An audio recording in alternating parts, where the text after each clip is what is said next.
बिस्मिल्लाहिर्रहमानिर्रहीम। अस्सलाम वालेकुम स्टूडेंट्स। प्रीवियस लेक्चर्स में हम एंडोक्राइन सिस्टम को डिस्कस कर रहे थे, एंडोक्राइन सिस्टम ऑफ इनवर्टिब्रेट्स को। ठीक है, इनवर्टिब्रेट्स के एंडोक्राइन सिस्टम जो है उनको हमने मुकम्मल कर लिया है, उनको स्टडी कर लिया है। और आज के लेक्चर में हम वर्टिब्रेट के एंडोक्राइन सिस्टम जो है उनको डिस्कस करेंगे। ठीक है, तो उसमें हमारे पास जो आज टॉपिक है वो है हाइपोथैलेमस और पिट्यूटरी ग्लैंड। तो पिट्यूटरी ग्लैंड को अंडरस्टैंड करने से पहले आपको एक छोटा सा टॉपिक है हाइपोथैलेमस का। ठीक है, उसको अंडरस्टैंड करना ज़रूरी है। तो सबसे पहले हम देखते हैं कि हाइपोथैलेमस क्या है और इसकी फंक्शनिंग क्या है। बेसिकली अगर देखा जाए तो हाइपोथैलेमस बेसिकली क्या है कि जितनी भी सिक्रीशंस हैं जो पिट्यूटरी ग्लैंड से आती हैं उनको कंट्रोल करने का काम करता है हाइपोथैलेमस। ठीक है, all secretions that are come from the pituitary gland that all are controlled by the hypothalamus। ठीक है, और इसके अलावा अगर देखा जाए तो हाइपोथैलेमस बेसिकली है क्या, ये एक जो है ये स्मॉल रीजन ऑफ ब्रेन है। ठीक है, that is located at the base of the brain. ठीक है, एक ये क्या है, ये छोटा सा पार्ट है ब्रेन का और ये कहाँ पे प्रेजेंट है, ब्रेन की बेस के ऊपर। ठीक है, अब हाइपोथैलेमस जो है ये क्या है, ये पिट्यूटरी ग्लैंड के बिल्कुल जो है वो करीब पाया जाता है। ठीक है, इसके अलावा अगर देखा जाए तो हाइपोथैलेमस क्या करता है, ये क्रूशियल रोल प्ले करता है। ठीक है, इंपॉर्टेंट रोल जो है वो प्ले करता है फंक्शन में, इंपॉर्टेंट फंक्शन में उसमें क्या है कि इंक्लूडिंग रिलीजिंग हार्मोन और रेगुलेटिंग बॉडी टेम्परेचर। ठीक है, एक तो हार्मोन किस तरह से रिलीज़ हो रहे हैं और बॉडी का टेम्परेचर जो है वो किस तरह से मेंटेन किया जा रहा है, इसमें जो है हाइपोथैलेमस इंपॉर्टेंट रोल प्ले करता है। ठीक है, अब अगर देखा जाए तो हमारी बॉडी का जो थर्मोस्टेट है, जो हमारी बॉडी का टेम्परेचर है जो 37 पे आके जो है वो मेंटेन हो जाता है, उसको कौन कंट्रोल कर रहा है, that is the hypothalamus basically. तो थर्मोस्टेट हमारी बॉडी का क्या है, दैट इज़ हाइपोथैलेमस। ठीक है, इसके अलावा जो है इसके जो मेन फंक्शंस हैं वो क्या हैं कि पिट्यूटरी ग्लैंड से आने वाली जितनी भी सिक्रीशंस हैं उनको कंट्रोल करता है हाइपोथैलेमस।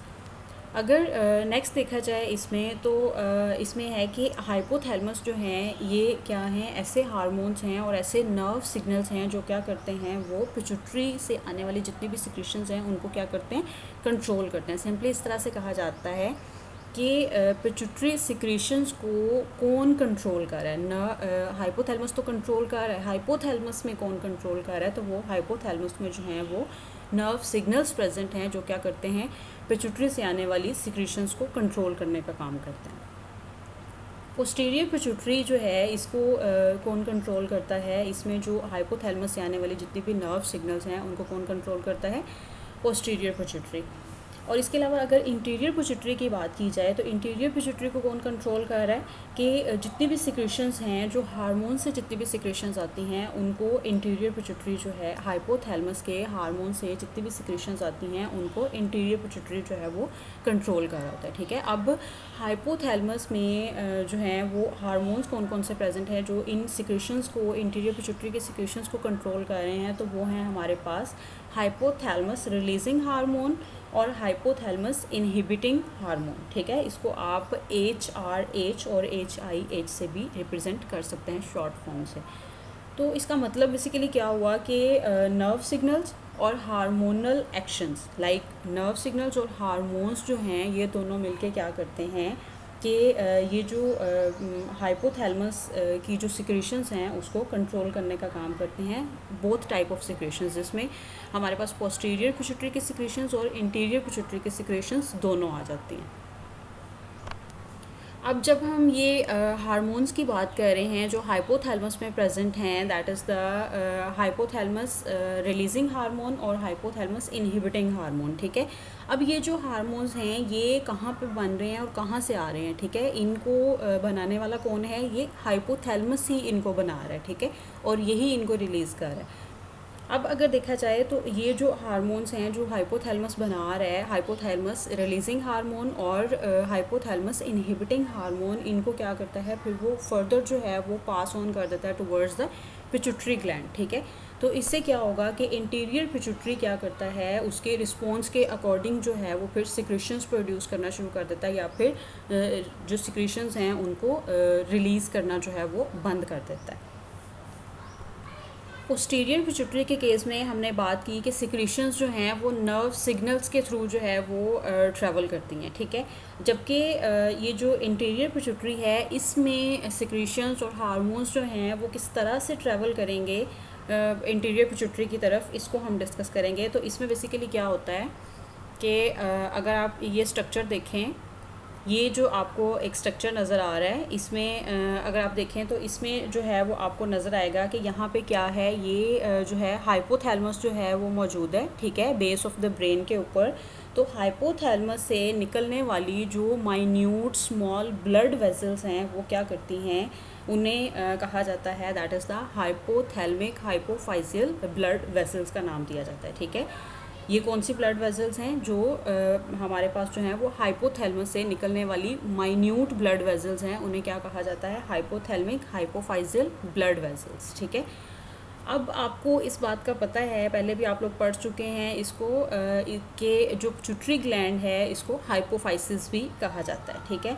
अब ये जो इन दोनों की नेम की बेस पे जो है लाइक इसको जो है वो इन वेसल्स को जो है वो नाम दिया गया है, like hypothalamic hypophyseal portal vessels, ठीक है। अब क्या है कि ये जो ब्लड वेसल्स हैं, इन ब्लड वेसल से आने वाले जो हाइपोथैलेमस के हार्मोन्स हैं वो कहाँ तक जाते हैं, वो पिट्यूटरी तक जो है वो पहुँचते हैं, और फिर वो जो अपनी सिक्रेशंस हैं वो जाके हाइपोथैलेमिक हाइपोफाइजियल पोर्टल वेसल्स तक जो हैं उसकी सिक्रेशंस जो हैं वो पहुँच जाती हैं।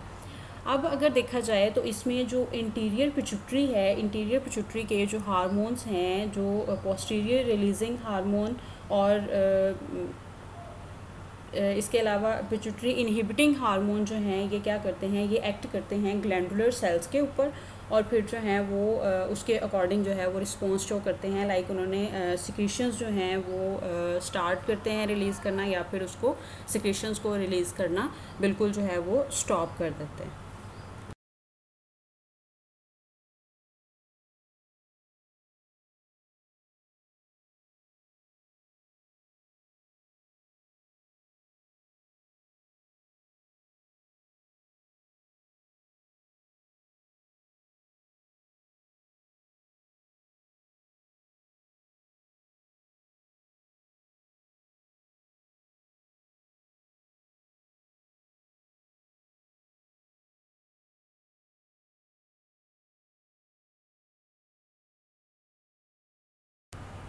नेक्स्ट है हमारे पास पिट्यूटरी ग्लैंड। हाइपोथैलेमस को हमने डिस्कस कर लिया था पहले, अब नेक्स्ट है पिट्यूटरी ग्लैंड। तो पिट्यूटरी ग्लैंड बेसिकली क्या है, इसे जो है वो मास्टर ग्लैंड भी बोला जाता है, ठीक है, बॉडी का मास्टर ग्लैंड भी कहा जाता है पिट्यूटरी ग्लैंड को, और पहले भी हमने डिस्कस किया था कि पिट्यूटरी ग्लैंड को हाइपोफाइसिस का नाम भी दिया जाता है, ठीक है।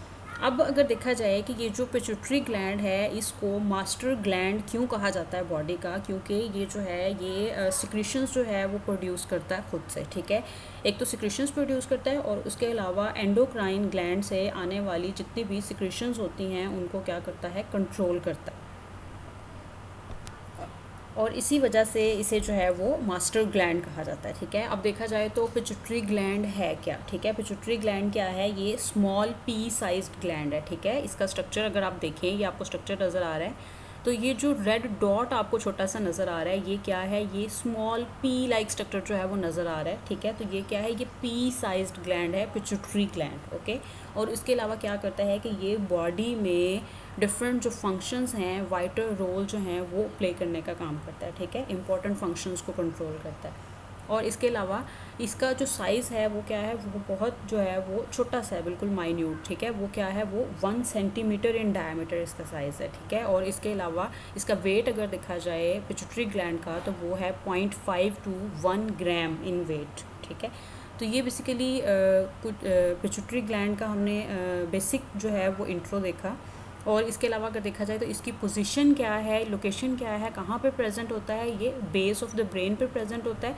जैसे हमने बात की कि बेस ऑफ द ब्रेन पे जो है वो हाइपोथैलेमस प्रेजेंट है, और हाइपोथैलेमस के बिल्कुल साथ उसके बिल्कुल नीचे जो है वो हमारे पास पिट्यूटरी ग्लैंड प्रेजेंट है।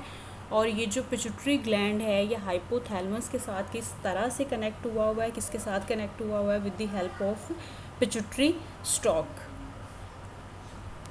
पिट्यूटरी स्टॉक की मदद से जो है ये पिट्यूटरी ग्लैंड हाइपोथैलेमस के साथ जो है वो कनेक्ट हुआ है। इस तरह से इसका कनेक्शन जो है वो हाइपोथैलेमस के साथ शो हो रहा है, ठीक है। इसके अलावा अगर देखा जाए पिट्यूटरी ग्लैंड जो है ये कॉन्सिस्ट करता है बेसिकली 2 लॉब्स पे, ठीक है। इसके पिट्यूटरी ग्लैंड के 2 पार्ट्स हैं।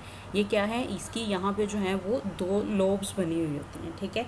एक तो हमारे पास इसकी जो लोब है उसे कहा जाता है इंटीरियर पिट्यूटरी, और दूसरी जो है उसे पोस्टीरियर पिट्यूटरी, या फिर इंटीरियर पिट्यूटरी को एडिनो हाइपोफाइसिस का नाम भी दिया जाता है, और जो पोस्टीरियर पिट्यूटरी है उसे न्यूरो हाइपोफाइसिस का नाम भी दिया जाता है।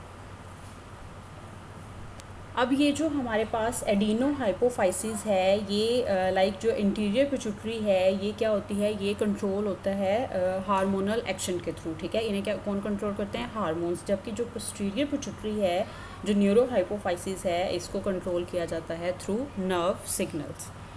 नेक्स्ट है हमारे पास ये पार्ट्स ऑफ पिट्यूटरी की हम बात कर रहे हैं, तो हमारे पास कौन से पार्ट्स हैं, 2 पार्ट हैं इसके पिट्यूटरी ग्लैंड के, इंटीरियर पिट्यूटरी और पोस्टीरियर पिट्यूटरी।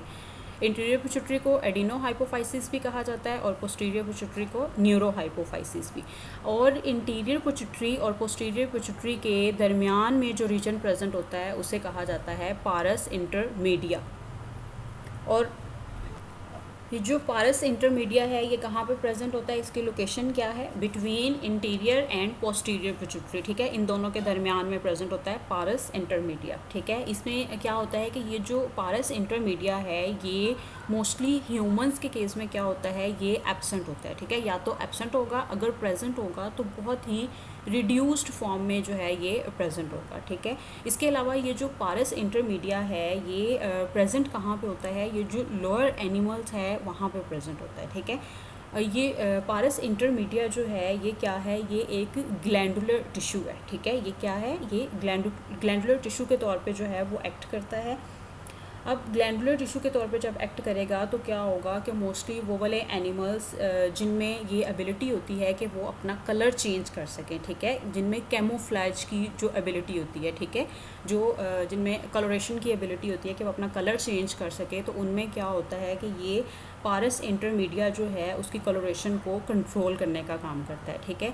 और इनमें क्या होगा कि इनमें जो है वो एक हार्मोन प्रोड्यूस होता है जिसे मेलानोफोर स्टिमुलेटिंग हार्मोन कहा जाता है, जिसे आप MSH से भी रिप्रेजेंट कर सकते हैं, ठीक है। ये क्या होता है कि ये प्रोड्यूस होता है on the response to external stimuli, ठीक है। एक्सटर्नल स्टिमुलाई की रिस्पॉन्स पे जो हार्मोन्स प्रोड्यूस होगा वो कौन सा है, मेलानोफोर स्टिमुलेटिंग हार्मोन, ठीक है। तो उसके थ्रू क्या होगा कि ये अपनी जो सरफेस कलर है उसको क्या करेंगे, ये चेंज कर लेंगे, ठीक है।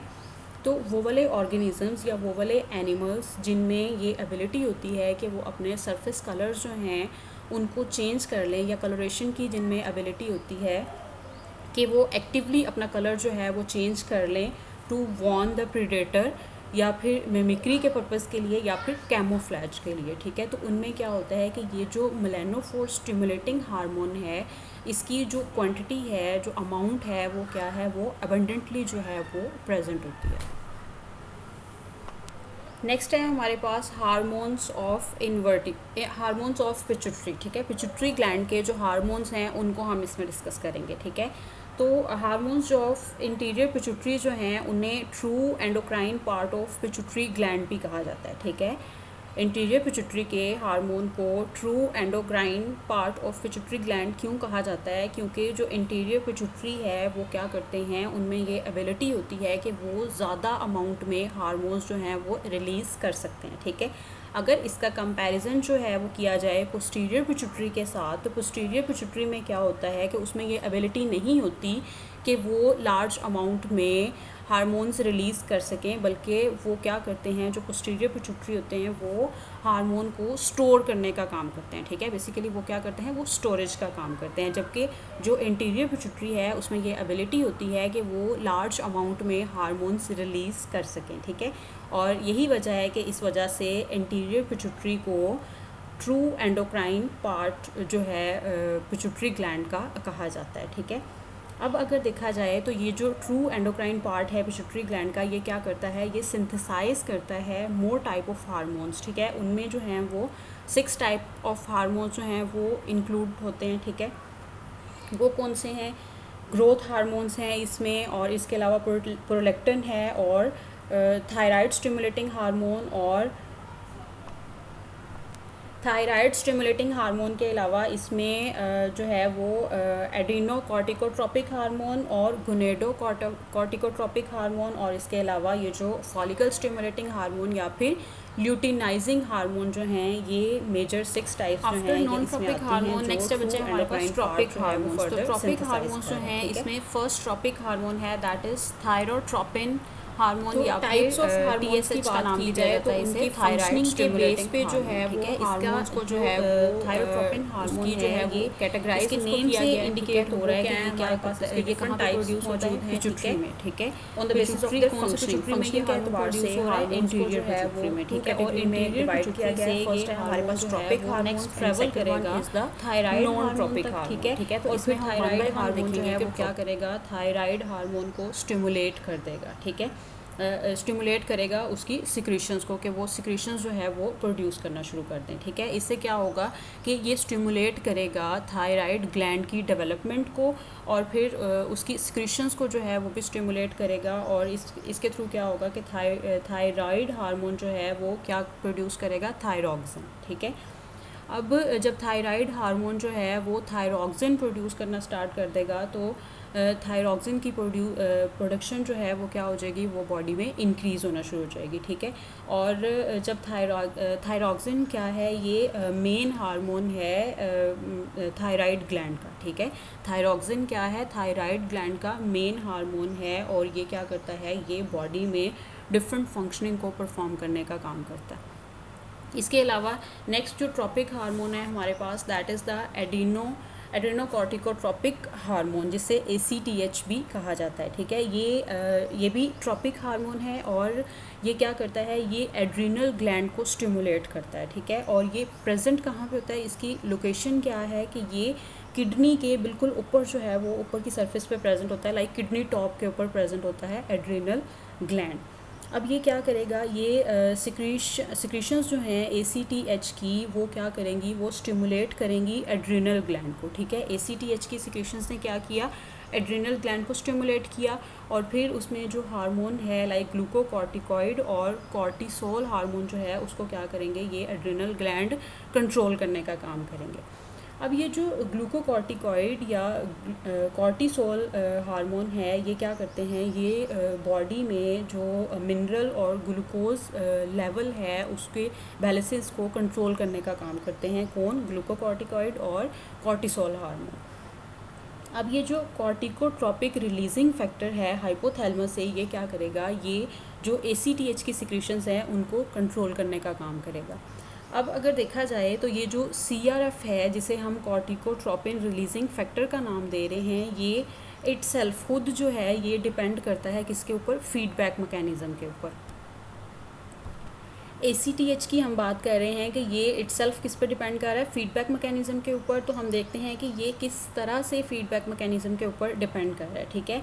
ये क्या करता है कि ये बताता है कि किस तरह से कब जो है ये ACTH जो है वो प्रोड्यूस होगा, या फिर कब इसकी स्टिमुलेशन जो है स्टार्ट होगी ACTH की, या फिर कब जो है वो ACTH जो है वो स्टिमुलेट करेगा रीनल ग्लैंड को, ठीक है। तो इसकी जो ये खुद जो है वो किस पर डिपेंड कर रहा है, फीडबैक मैकेनिज़्म के ऊपर, कि उसकी जो सिक्रीशंस है या स्टिमुलेशन है वो कब होगी। अब अगर देखा जाए कि अगर तो डेफिशिएंसी जो है वो हो गई है मिनरल्स या ग्लूकोज की बॉडी के अंदर, ठीक है। अगर बॉडी के अंदर ग्लूकोज या मिनरल्स का लेवल जो है वो लिमिटेड जो लेवल है उससे कम आ गया है, तो उससे क्या होगा कि CRF जो है फिर इंड्यूस होगा, और फिर नेक्स्ट जो है वो फिर कैस्केड जो है उसको रन करेगा CRF, ठीक है। पूरे के पूरे जो कैस्केड जो है सीरीज़ ऑफ इवेंट्स है उसको चलाएगा ये CRF, ठीक है। अब CRF क्या करता है, ये खुद किसके थ्रू कंट्रोल होता है, फीडबैक मैकेनिज़्म के थ्रू, और ये CRF जो है ये स्टिमुलेशन का काम करता है, स्टिमुलेशन ऑफ डिफरेंट फैक्टर्स। उसमें हम फैक्टर्स देख लेते हैं कि कौन कौन से फैक्टर्स हैं जिनको ये स्टिमुलेट करता है CRF। तो उसमें जो फैक्टर्स हैं वो हैं स्ट्रेस, एंटीडायूरेटिक हार्मोन और इंसुलिन, और डिफरेंट हार्मोन्स जो हैं इनको क्या करता है, ये स्टिमुलेट करने का काम करता है CRF, कॉर्टिकोट्रोपिन रिलीजिंग फैक्टर। तो ये हमने ट्रॉपिक हार्मोन के बारे में देखा, that is the corticotropic hormone, जिसको किसने स्टिमुलेट किया था, एड्रिनल ग्लैंड के थ्रू जो है वो स्टिमुलेट हुआ, और फिर जो ACTH है उसने क्या किया, नेक्स्ट फर्दर एड्रिनल ग्लैंड को स्टिमुलेट किया, और फिर उसमें जो हार्मोन्स हैं ग्लूकोकॉर्टिकॉइड और कॉर्टिसोल हार्मोन्स, उनको क्या किया, उसने कंट्रोल करने का काम किया, ठीक है। और नेक्स्ट जो है वो हम नेक्स्ट देखते हैं। नेक्स्ट है हमारे पास गुनेडोट्रोपिन हार्मोन ऑफ इंटीरियर पिट्यूटरी। तो इसमें हम देखते हैं कि ये जो हार्मोन है ये किस तरह से वर्क करता है, that is the gonadotropin hormone of interior pituitary, ठीक है। एक तो इसे एडिनो हाइपोफाइसिस भी कहा जाता है, और ये हार्मोन है पोस्टीरियर पिट्यूटरी का, ठीक है। ये क्या करता है, पोस्टीरियर पिट्यूटरी प्रोड्यूस करता है गुनेडोट्रोपिन हार्मोन, ठीक है। गुनेडोट्रोपिन हार्मोन जो हैं वो दो तरह के हैं, that is the luteinizing hormone और फॉलिकल स्टिमुलेटिंग हार्मोन। अब ये जो गुनेडोट्रोपिन हार्मोन है ये क्या करते हैं, ये स्टिमुलेट करते हैं गुनेड्स को, ठीक है, उसके इफ़ेक्ट को जो है ये स्टिमुलेट करने का काम करते हैं। अब जो ल्यूटिनाइजिंग हार्मोन है इसमें मेल और फीमेल गुनेड्स जो हैं उसको इफ़ेक्ट किया जाता है। इसमें क्या होता है कि फ़ीमेल ल्यूटिनाइजिंग हार्मोन जो है इसका नेम कहाँ से रिसीव हुआ, कॉर्पस ल्यूटम से। अब कॉर्पस ल्यूटम क्या है कि ये एंडोक्राइन, अब ये जो कॉर्पस ल्यूटम है ये ओवरी में जो है ये प्रेजेंट होता है, लाइक टेम्परेरी तौर पे एंडोक्राइन टिश्यू के ऊपर जो है ये प्रेजेंट होता है। अब कॉर्पस ल्यूटम क्या करेगा, ये प्रोड्यूस करेगा सिक्रीशंस को, ठीक है। किसकी सिक्रीशंस को प्रोड्यूस करेगा, कॉर्पस ल्यूटम जो है ये एस्ट्रोजन और प्रोजेस्टेरोन की सिक्रीशंस को प्रोड्यूस करेगा, और ये फर्दर जो है वो फिर ये जो दोनों सिक्रीशंस है एस्ट्रोजन और प्रोजेस्टेरोन, ये फ़ीमेल रिप्रोडक्टिव साइकिल और रिप्रोडक्टिव बिहेवियर जो है उन दोनों को कंट्रोल करने का काम करेंगी, जो कॉर्पस ल्यूटम से प्रोड्यूस हो रही हैं ये सिक्रीशंस। अब अगर देखा जाए तो लेवल जो है ल्यूटिनाइजिंग हार्मोन का, अगर ब्लड में ल्यूटिनाइजिंग हार्मोन का लेवल जो है वो इंक्रीज़ कर देता है तो वो क्या करेगा, वो फीमेल में ओव्यूलेशन को जो है वो स्टिमुलेट करेगा, ठीक है। ओव्यूलेशन क्या है कि ओवरी से, फीमेल ओवरी से मेच्योर एग का रिलीज़ होना क्या कहलाता है, दैट इज़ द ओव्यूलेशन। अब ओव्यूलेशन जो है वो किसके थ्रू कंट्रोल होगी, ल्यूटिनाइजिंग हार्मोन के थ्रू। अब ये तो हम फीमेल की बात कर रहे थे, नेक्स्ट अगर हम मेल को डिस्कस करें तो मेल के केस में क्या होगा कि ल्यूटिनाइजिंग हार्मोन जो है वो इफ़ेक्ट करेगा मेल के गुनेड्स के ऊपर, ठीक है। मेल के गुनेड्स कौन से हैं, टेस्टिस, ठीक है। वो क्या करेंगे, वो प्रोड्यूस करेंगे मेल हार्मोन, तो मेल हार्मोन जो है वो टेस्टोस्टेरोन यहाँ पे प्रोड्यूस करेंगे, ठीक है। नेक्स्ट है हमारे पास follicle stimulating hormone. Follicle stimulating hormone जो है ये अगर फीमेल के केस में बात करें तो ये क्या करेगा, ये स्टिमुलेट करेगा फॉलिक्यूलर सेल्स को, ठीक है। जब फॉलिक्यूलर सेल्स जो हैं वो ओवरी में स्टिमुलेट हो जाएंगे तो फॉलिक्यूलर सेल्स जो हैं वो क्या करेंगे, वो डेवलप हो जाएंगे इनटू फर्दर मेच्योर एग, ठीक है। तो उससे क्या होगा कि ओवरीज जो हैं वो प्रोड्यूस करेंगी एस्ट्रोजन हार्मोन। जबकि मेल के केस में क्या होगा कि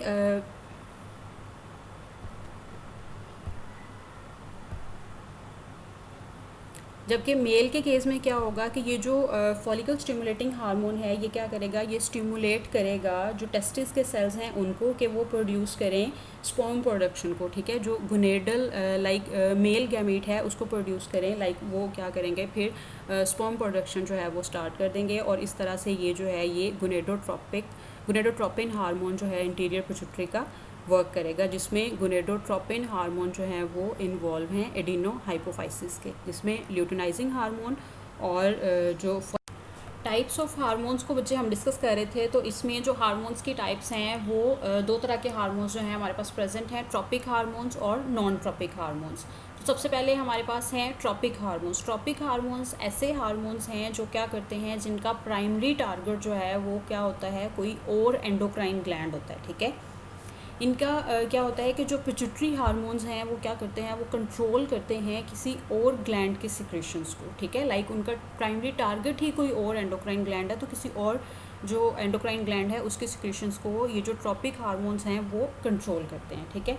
तो इसके अलावा ये क्या करेंगे, ये स्टिमुलेट करेंगे उसकी सिक्रेशंस को ताकि वो रिलीज़ हो या फिर उसकी सिक्रेशंस जो हैं वो स्टॉप हों, ठीक है। इनका जो ट्रॉपिक हार्मोन्स हैं इसका जो टारगेट है वो क्या होता है, कोई और एंडोक्राइन ग्लैंड होता है। जबकि जो नॉन ट्रॉपिक हार्मोन्स हैं ये ऐसे हार्मोन्स हैं जो एक्ट करते हैं अदर बॉडी पार्ट्स के ऊपर, ठीक है। ये एंडोक्राइन ग्लैंड के ऊपर एक्ट नहीं करते, ये किसी और बॉडी पार्ट के ऊपर एक्ट करते हैं, और इस वजह से जो हैं ये सिक्रीशंस जो हैं वो भी कंट्रोल नहीं करते, ठीक है।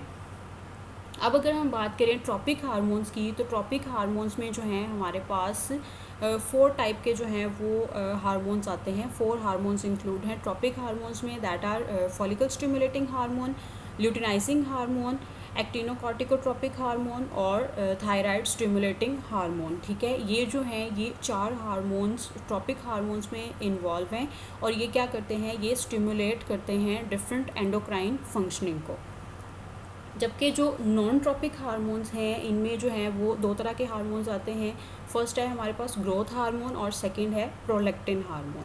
जबकि इसमें जो ये जो प्रोलैक्टिन है या ग्रोथ हार्मोन है, ये क्या करेंगे, ये स्पेसिफिकली जो है जाके एंडोक्राइन ग्लैंड को टारगेट नहीं करेंगे, बल्कि ये ओवरऑल बॉडी को जो है, होल बॉडी को जो है वो टारगेट करेंगे। उसमें जो डिफरेंट सेल्स हैं उनको टारगेट करेंगे, एंडोक्राइन ग्लैंड को टारगेट नहीं करेंगे। डिफरेंट सेल्स जो उसमें बॉडी में मौजूद हैं उनको टारगेट करेंगे इसमें।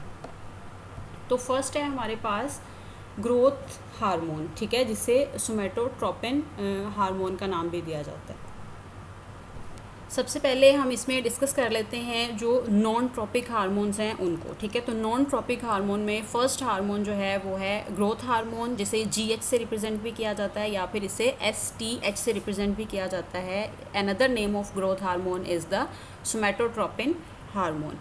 इसका जो नेम है इस हार्मोन का वो इंडिकेट कर रहा है कि ये क्या है, ये नॉन ट्रॉपिक हार्मोन है, ठीक है। ये क्या करते हैं, ये पर्टिकुलरली जो है वो किसी एक पर्टिकुलर टिश्यू को जो है वो इफ़ेक्ट नहीं करते।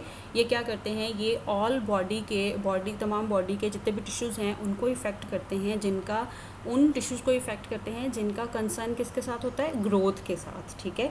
तो उन सेल्स को जाके ये टारगेट करते हैं जिन सेल्स का कंसर्न जो है वो ग्रोथ के साथ होता है। अब उन सेल्स में जाके ये क्या करेंगे, ये वहाँ पे जाके जो अमाइनो एसिड का लेवल है उसकी अपटेक को क्या कर देंगे, इंक्रीज़ कर देंगे, ठीक है। अमाइनो एसिड की अमाउंट को बढ़ा देंगे। उसके अलावा RNA सिंथेसिस जो है उसको भी इंक्रीज़ कर देंगे, और राइबोसोमल एक्टिविटी जो है उसको भी इंक्रीज़ कर देंगे, ठीक है। अब बेसिकली होता क्या है कि इसके लिए ग्रोथ के लिए अगर देखा जाए तो क्या क्या रिक्वायर होता है, ठीक है। ये जो अमाइनो एसिड है, RNA सिंथेसिस और राइबोसोमल एक्टिविटीज़ जो हैं, ये सारी की सारी चीज़ें क्या हैं, ये नेसेसरी हैं ग्रोथ पर्पज़ के लिए, ठीक है। इसमें क्या है कि ग्रोथ के लिए प्रोटीन जो है वो रिक्वायर होती है, ठीक है। और प्रोटीन जो है उनको बनाने वाला कौन है, मैसेंजर RNA है, ठीक है। अब जो प्रोटीन है, आप कहते हो कि ये क्या है, ये बिल्डिंग ब्लॉक्स हैं, ठीक है। बिल्डिंग ब्लॉक्स हैं अमाइनो एसिड्स के। तो जो ग्रोथ हार्मोन्स हैं वो क्या करेगा, उन सेल्स और टिश्यूज़ के पास जाएगा जो रिस्पॉन्सिबल हैं ग्रोथ के लिए, ठीक है। और वहाँ पे जाके क्या करेगा, वो ट्रांसक्रिप्शन जो है वो स्टार्ट कर देगा, ठीक है। RNA सिंथेसिस जो है वो वहाँ पे स्टार्ट हो जाएगी, और उसके रिज़ल्ट में क्या होगा कि ज़्यादा प्रोटीन्स जो हैं वो बनना शुरू हो जाएगी, ठीक है। जब ज़्यादा प्रोटीन बनेगी तो अमाइनो एसिड का जो लेवल है, जो अपटेक है, वो क्या हो जाएगा, वो भी इन्हांस हो जाएगा। और उसके रिज़ल्ट में क्या होगा कि जो राइबोसोमल एक्टिविटी है वो भी इंक्रीज़ हो जाएगी, ठीक है। जब RNA और अमाइनो एसिड ये यूटिलाइज़ करेंगे सेल्स, तो उसके रिज़ल्ट में क्या होगा कि राइबोसोम्स जो हैं वो प्रोटीन सिंथेसिस करेंगे और इन्फ्लुएंस करेंगे कि ग्रोथ जो है वो स्टार्ट हो। इस तरह से जो है ये ग्रोथ हार्मोन जो है वो वर्क करेगा और अपने पूरे के पूरे कैस्केड को रन करेगा। आफ्टर ग्रोथ हार्मोन नेक्स्ट है हमारे पास जो नॉन ट्रॉपिक हार्मोन है, that is the prolactin hormone, ठीक है। प्रोलैक्टिन हार्मोन जो है ये आप पहले भी पढ़ चुके हैं। ये हमारे पास एक ऐसा हार्मोन है जो क्या करता है, जो मिल्क प्रोडक्शन में इम्पॉर्टेंट रोल प्ले करता है मैमल्स में, ठीक है। उन मैमल्स में जिनमें मेमरी ग्लैंड्स प्रेजेंट हैं, वहाँ पे क्या करेगा, ये मिल्क प्रोडक्शन को इन्हांस करेगा, ठीक है। इसकी क्या है, ये वाइडेस्ट रेंज जो है वो मौजूद है इसके वर्क की, प्रोलैक्टिन हार्मोन की। और उसके अलावा अगर देखा जाए तो ये जो प्रोलैक्टिन हार्मोन है ये क्या करता है, ये इम्पॉर्टेंट रोल प्ले करता है रिप्रोडक्शन में, ठीक है। ये जो है ये ये जो प्रोलैक्टिन हार्मोन की हम बात कर रहे हैं, ये एंडोक्राइन टिश्यू को जो है वो सिर्फ इफ़ेक्ट नहीं करेगा, बल्कि ये इफ़ेक्ट करेगा रिप्रोडक्टिव सिस्टम को, मैमल्स के रिप्रोडक्टिव सिस्टम को इफ़ेक्ट करेगा और स्टिमुलेट करेगा उसमें रिप्रोडक्टिव माइग्रेशन को, ठीक है। मैमल्स में रिप्रोडक्टिव माइग्रेशंस को जो है वो स्टिमुलेट करेगा, ताकि जो मैमल्स हैं वो क्या करें, वो माइग्रेट करें वन एरिया से एन अदर एरिया तक, ठीक है। जब इनमें माइग्रेशन जो है इन मैमल्स में इंड्यूस होगी, तो इंड्यूस होगी माइग्रेशन या स्टिमुलेट होगी, तो उसके रिज़ल्ट में क्या होगा कि ये रिप्रोडक्टिव माइग्रेशन जो हैं वो करेंगे, ठीक है। तो उसके लिए क्या होगा कि ब्रीडिंग साइट्स पे जाके ये क्या करेंगे, ये रिप्रोड्यूस करेंगे और इंड्यूस करेंगे प्रोलैक्टिन हार्मोन, ठीक है। और जब प्रोलैक्टिन हार्मोन जो है वो इंड्यूस होगा, तो प्रोलैक्टिन हार्मोन जब हम बात करते हैं इसकी, तो हम कहते हैं कि ये मेमोरी उन मैमल्स में प्रेजेंट है जिनमें मेमोरी ग्लैंड्स जो हैं वो मौजूद होते हैं, और ये क्या करते हैं, मेमोरी ग्लैंड्स इन्हांस कर देते हैं फ़ीमेल मैमल्स जो हैं उनमें मिल्क की प्रोडक्शन को, ठीक है। तो हम इस तरह से इसे कह सकते हैं कि ये जो हमारे पास प्रोलैक्टिन हार्मोन है, ये क्या है, ये मल्टी फंक्शनल है, ठीक है। मल्टी फंक्शनल किस तरह से है कि ये क्या करता है, ये स्टिमुलेट करता है माइग्रेशन को, और इसके अलावा ये इन्हांस करता है मिल्क प्रोडक्शन को। तो ये बेसिकली हमने इसमें डिस्कस किया नॉन ट्रॉपिक हार्मोन को। नेक्स्ट है हमारे पास ट्रॉपिक हार्मोन्स।